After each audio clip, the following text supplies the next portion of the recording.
పత్రిక 16వ అధ్యాయము 16వ వచనం చదువుకుందాం. ఈ ఉదయకాలం పవిత్రమైన ముద్దు పెట్టుకొని ఒకరికొకడు వందనములు చేయుడి. క్రీస్తు సంఘములనియు మీకు వందనములు చెప్పుచున్నవి. క్రీస్తు సంఘములనియు మీకు వందనములు చెప్పుచున్నవి. మొదటి కొరింథీయులకు రాసిన పత్రిక 1వ అధ్యాయము 2వ వచనం. కొరింథీలో ఉన్న దేవుని సంఘమునకు అనగా యేసుక్రీస్తు నందు పరిశుద్ధులుగా పిలువబడిన వారైన పరిశుద్ధులే సమాజముగా కూడుట క్రీస్తు సంఘం అంటే చాలా మంది పొరపడుతున్నారు. క్రీస్తు సంఘం అని రాయబడిన సంఘమే క్రీస్తు సంఘం అనుకుంటున్నారు. చాలా పొరపాటు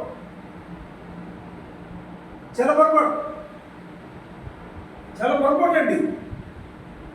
చీమల మందు అని లేకుండా చీమల మందు అని రాసి సీటీ అంటిస్తే చీమల మందేనా? కాదే, అందులో చీమల మందు ఉండాలి. కాబట్టి చాలా ఉన్నాయి మీకు చెప్పడానికి ఉదాహరణలు. డబ్బాల మీద, క్యాన్ల మీద, పుస్తకాల మీద ఇలా రావద్దు, వాదోపాదవద్దు, పొరపాటు మీద. క్రీస్తు యేసు రక్తములో కడగబడిన వారు క్రీస్తు సంఘస్థులు. వారు కొరింథీలో ఉంటే కొరింథీలో ఉన్న సంఘస్థులు అన్నారు. వారు గలతీలో ఉంటే గలతీలో సంఘస్థులు అన్నారు. ఆనాడు పౌలు పిలిచాడు, పరిశుద్ధాత్మ పిలిచాడు. నేను కాదు, మీరు కాదు. స్మరణ సంఘము, సార్దీస్లో ఉన్న సంఘము, త్వైతైరలో ఉన్న సంఘము, అవును శ్రీలంకలో ఉన్న సంఘము, హైదరాబాద్లో ఉన్న ఎబ్రోన్ సంఘము, అక్కడ రక్తంలో కడగబడిన వారు పరిశుద్ధులు సహవాసంతో కూడుకుంటున్నారు. అది సహవాసము, అది పరిశుద్ధులు, అది క్రీస్తు సంఘం అయితే అది ఎబ్రోన్ సహవాసము. కాబట్టి క్రీస్తు సంఘము అనగా ఒక రాశి బోర్డు మీద పెట్టుకుంటే వారే క్రీస్తు సంఘం అనడానికి లేదండి, తప్పండి. అలాగే లేదు బైబిల్ అలా ఒప్పుకోవడానికి లేదండి. ఇంకా చాలా సంగతులు ఉన్నాయి. దేవుని చిత్తం వలన ఒక మాట నేను చదువుతాను. 2వ కొరింథీయులకు రాసిన పత్రిక 1వ అధ్యాయం. దేవుని చిత్తం వలన క్రీస్తు యేసు యొక్క అపోస్తలుడైన పౌలను మన సహోదరుడైన తిమోతియును కొరింథీలో ఉన్న దేవుని సంఘమునకు. దేవుని సంఘం ఒక ఆయన చర్చ్ ఆఫ్ గాడ్ అన్నాడు. ఇక్కడ అదొక లెక్క. మళ్ళీ ఒక ఆయన క్రీస్తు సంఘాన్ని చర్చ్ ఆఫ్ క్రైస్ట్ అన్నాడు. ఇదొక లెక్క. మళ్ళీ ఏమిటండి ఇది? Church of Christ, church of God. God is equal to Christ. క్రీస్తే దేవుడు, ఆయనే ఈయన, సంబంధం లేదు. మనకు అర్థం కాక వాక్యాన్ని కింద మీద అవుతున్నాం. ఇది దేవుని సంఘమా, క్రీస్తు సంఘమా, నీ సంఘమా,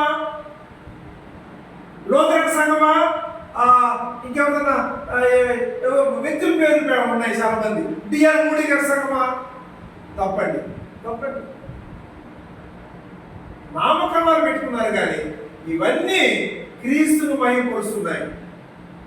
దేవుని సంఘమే, అదే ఆయన ప్రియకుమారుడైన యేసుక్రీస్తు సంఘం, అదే ఈ సహవాసం. సహోదరుల సహవాసమే దేవుని సంఘం. ఆ వచనాలన్నీ కలుపుకొని క్రోడీకరించి మనం ధ్యానించడం వలనే మనకు పాఠము, చిత్రము, పటము సంపూర్ణంగా అవుతుందండి. కేవలము క్రీస్తు సంఘం అని పెట్టుకుంటేనే క్రీస్తు సంఘములన్నీ అంటే ఏంటి లెక్క చెప్పండి నాకు వరుసగా. రెండు రకమైన సంఘాలు ఉన్నాయి. కొరింథీయులు ఏంటి, గలతీ ఏంటి, ఎఫెసు ఏంటి, ఫిలిప్పీ ఏంటి, గ్రీకులు ఏంటి ఉన్నాయి. ఇవన్నీ క్రీస్తు సంఘములే, కానీ ఒక అడ్రస్తో పిలువబడుతున్నాం. కనుక మనం తప్పుగా పొరపడాలి వ్యాఖ్యానానికి లేదు. యేసుక్రీస్తు రక్తంలో కడగబడిన వాళ్ళందరూ క్రీస్తు సంఘమే. వాళ్ళు ఎక్కడ సహవాసం కూడుకుంటే దానికి ఒక పేరు, అది ఒక సహోదరుడు కూడుకునే సంఘం. పాత నిబంధన క్షమించండి, ఆది అపోస్తలుడు ఎవరింట్లో కూడుకున్నారు? మరియ ఇంట్లో ఉంటున్నారు, మేడగదిలో. అనేక దీపాలు ఉన్నాయి. 5కు పడిపోయాడు. పేతురు శిరసవున్నప్పుడు సంఘం ప్రార్థించలేదా? ఆ సంఘం ఏంటి? దాని పేరేంటి? అది ఎక్కడ ఉంది? ఏ స్థలంలో, ఏ అడ్రస్ లో ఉంది? అది నీ సంఘం కాదా? నీ సంఘమే. బర్నబా జాన్ మార్క్ ఇంట్లో ఉంది. బర్నబా వాళ్ళ సహోదరి బర్నబా ఎవరు? వాడు మేనలుడే జాన్ మార్క్. వాళ్ళు ఆనాడు ఆస్తిపరుడు. వారి ఇంటిని దేవుని మందిరముగా ఇవ్వబడి ఇంట్లో ఉన్న సంఘములకు ఈ సంఘం కాదంటారా? అడ్రస్ కొరకై మరొక పేరు పెట్టుకున్నారు. ఇది గల్తీ ప్రాంతంలో ఉన్న సంఘము. ప్రదేశాలు ఇచ్చారు. తప్పులేదు పిల్లలు, ఈనాడు కూడా తప్పులేదు. ఒక చిన్న వచ్చినాన్ని పట్టుకొని శాఖలుగా చేసి గలిపిగా చేసి మజ్జిగ చేసేందుకు చిరికి పాటు చేయండి. క్షమించండి. మనం నోరు మూసుకొని మనందరం క్రీస్తు బిడ్డలు. మీరు నమ్మేవా? బాప్తిసం పొందుకున్నావా? సహవాసంలో ఉన్నావా? ప్రతి ఆదివారం రొట్టె పిలుస్తున్నావా? అపోస్తలుల యొక్క బోధన క్రమంలో ఉన్నారా? దేవుని బిడ్డలే. ఆమేన్. ప్రభు తన మాట కొరకై ఆశీర్వదించుగాక. ఆమేన్.